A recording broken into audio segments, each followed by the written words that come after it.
At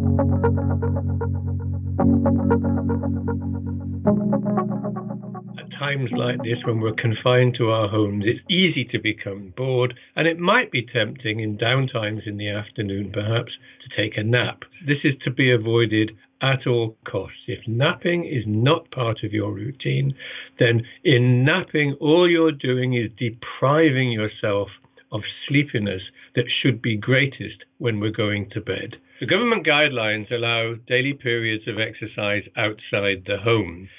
We can actually contribute to our sleep quality by taking regular exercise. Now, two other things follow from this. One of them is, in line with routine, it would be good if that exercise was taken at the same time every day. And for reasons that I'll come to later on, it would be good if that exercise was taken during hours of daylight. One of the problems with lockdown is that if we follow it to the letter, we're going to be confined to our homes for hours on end. Now, one consequence of that is that we could easily deprive ourselves of daylight. Daylight is really important for maintaining our body clock. It would be a good opportunity to allow daylight into our bodies if we took our daily exercise during daylight hours. But if you can't get out for exercise, it would be a good idea if you could just either sit very close to a window or sit in your garden to allow daylight in. In addition to the physical constraints of lockdown, there's also, of course, an emotional component. These are worrying times for all of us. We're worried about our own health. We may be worried about the health of people close to us and our loved ones. The problem in relation to sleep is when we take our worries to bed and those worries become a barrier to falling asleep. One strategy that we've used successfully in therapy is to create what we call a worry buffer.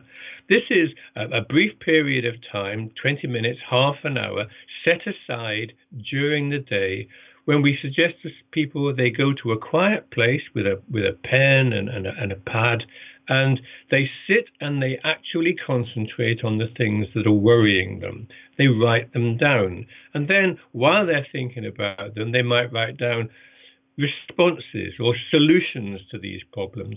If these worries return when you're trying to get to sleep at night, you now are in a position to say to yourself, these worries are in hand. I can return to them tomorrow. I'm already engaged in a constructive response to them, and you can give yourself permission to just fall asleep. Working at home or just being at home gives us far more opportunities for tea breaks and coffee breaks, for example. So if you're having problems with your sleep, just try and regulate how much coffee and tea you're actually drinking. And the second thing we're likely to drink more of during this period is alcohol. I know this because it's one of the shelves that's very empty in my local supermarket. Alcohol breaks up our sleep during the night. It makes our sleep more shallow than it otherwise would be. And if you drink rather more than you should, you will find yourself waking up earlier in the morning than would otherwise be the case.